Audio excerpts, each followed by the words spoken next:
wanted to ask you, how are you feeling since that big final in Acapulco? Well, I haven't been feeling my greatest. I knew it was an opportunity for me, and reflecting back to that match, I feel like the level of tennis was alright. It wasn't something crazy or incredible. It was a good final. I've certainly played better in the past, but I wasn't just able to counterpunch and adjust to his game. He made it much more difficult this time for me. We played, I would say, a decent final. It was, I had so many opportunities, and I even up to this day tend to think about this final because it could have been a completely different outcome and a result for me. But I think I can only learn from it, and it is something that I cannot go back and fix. So I might as well just embrace it and move on stronger and take that as an example and as a lesson that I wouldn't want to happen again in the near future or in any other final that I might play. And my follow-up question is, how can you use that big result in Acapulco and take it towards this week? It adds a lot to my psychological state. I wasn't expecting myself to end up in the final. I wasn't thinking of the final when I first started playing the tournament. I was enjoying every single day there. The weather was great. The people were nice. The crowd seemed very excited to have me there, and I wanted to bring the best out of my game in that tournament. And there wasn't a single trace of negativity or any negative outcome until the final. It sort of felt like the energy got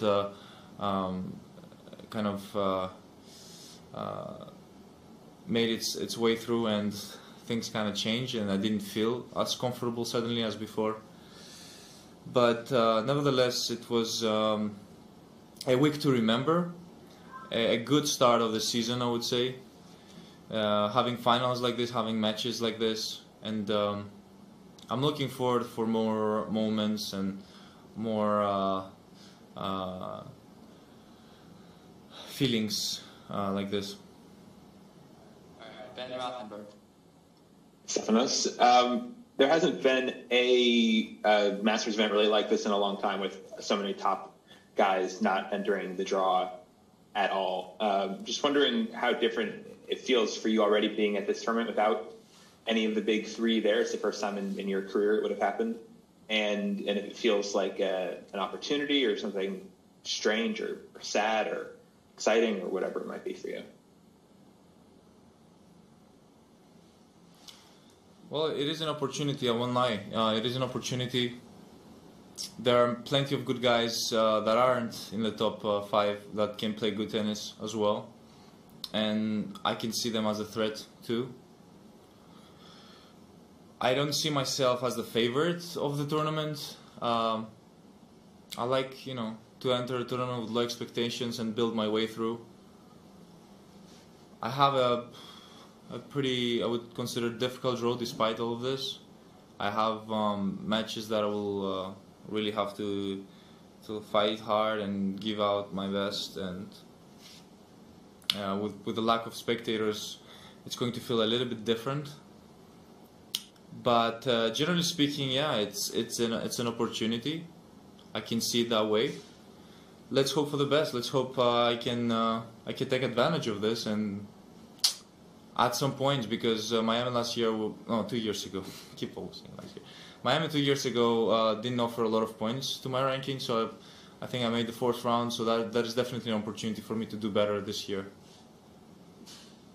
Okay, Bonnie. Hi, Stefanos. I was just wondering, we've seen a video of you diving on court during your practice. I was wondering if everything is okay physically and if it's something that you do very often.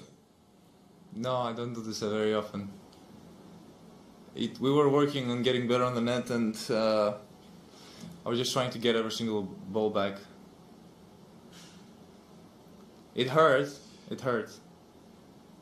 You're okay. But you're okay. Physically, you're okay. There's nothing. No, physically I'm fine. I didn't even know that video was out. I had some fans watching my practice, but I didn't know they were recording every single second of my practice session. And also, as another question, you expressed some doubts about the playing conditions in Miami after the final in Acapulco. I was wondering if what you found was what you expected, if it's better or if it's worse.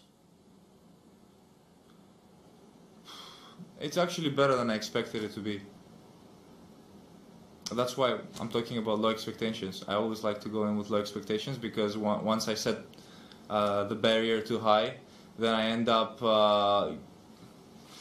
getting worse results than I initially thought I would get.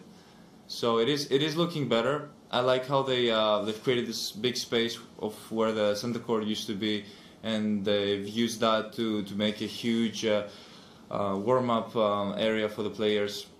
Players are playing soccer, players are enjoying, having fun, enjoying the sun, which is nice.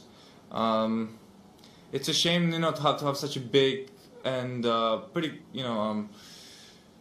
pretty modern, like fresh new stadium like the Hard Rock Arena, and not take advantage of it regarding the fans. But you can't really do much about it. It is what it is. So far, I'm enjoying it. It's nice, We have a really nice hotel where most of us stay, and the measures are not as strict as I would expect them to be. Okay, Kylie. Hi, Stefanos. What I wanted to know is, besides all of this craziness with COVID, what's something unique to you about the Miami Open? Is the feeling that you get when you walk onto the court here any different from anywhere else? I feel like a rock star. That's due to the Hard Rock Stadium. Okay, Michelle.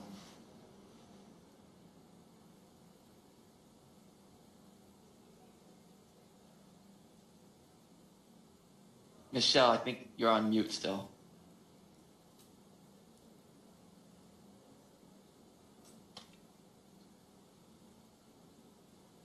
I'm trying to unmute here. There you go.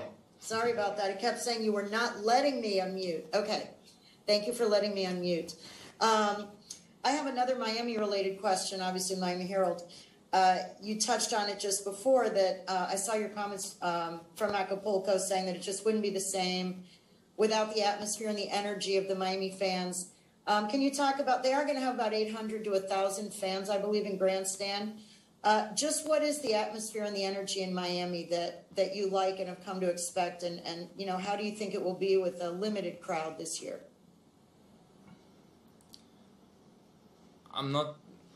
In all honesty, I'm not expecting it to be as Acapulco. The fans, first of all, the way they had the whole situation set in Acapulco was much more flexible, and I feel like they let in more people than here, if I'm not wrong.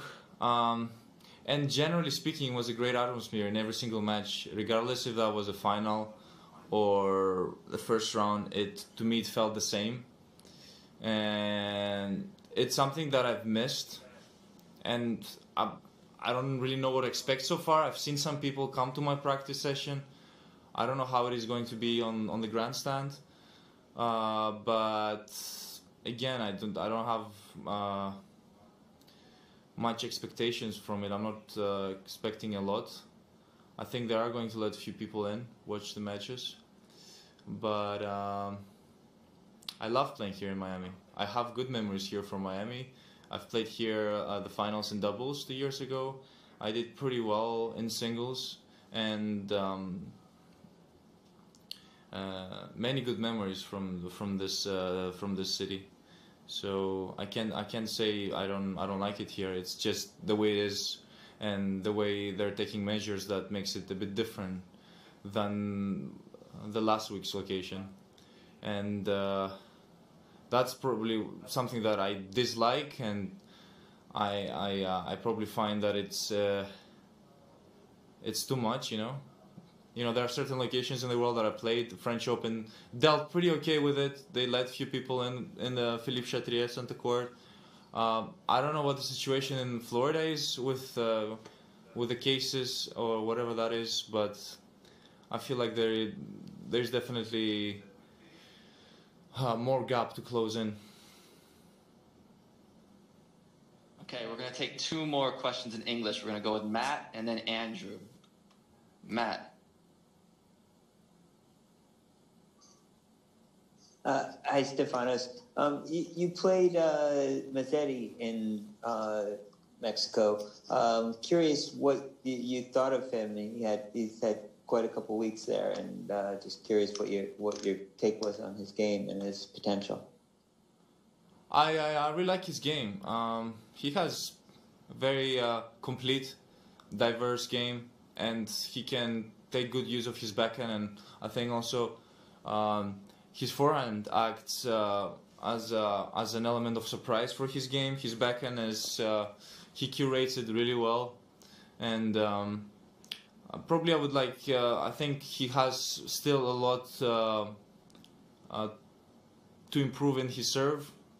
I personally find, but his whole game is very well constructed, and I feel like he knows what he's doing when he's out on the court. He has a lot of he mixes up a lot with slice backhands and one-handed backhand down the lines.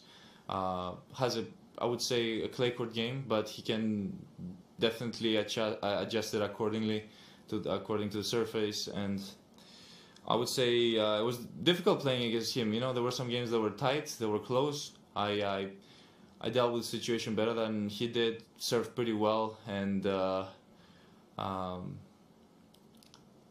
in that match I think I was much more experienced and much more fresh than he was. He played a lot of sets and put a lot of hours in during that week.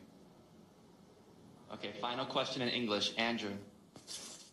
Hey, Steph. I'm just curious. You've won big tournaments before, obviously winning in London.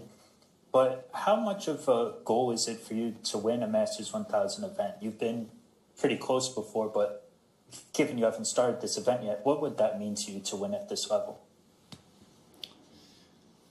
I would be thrilled to walk away with a Masters 1000 title, and you know, the opportunity hasn't presented itself, but I feel like I'm getting really close, and I really want it a lot, and the desire is there, and it has always been. You know, I'm always working to get better, and I think that's what it is. That's what is going to help me get to that point of winning Masters 1000 events, and I feel also I just need more opportunities to get there. That's all.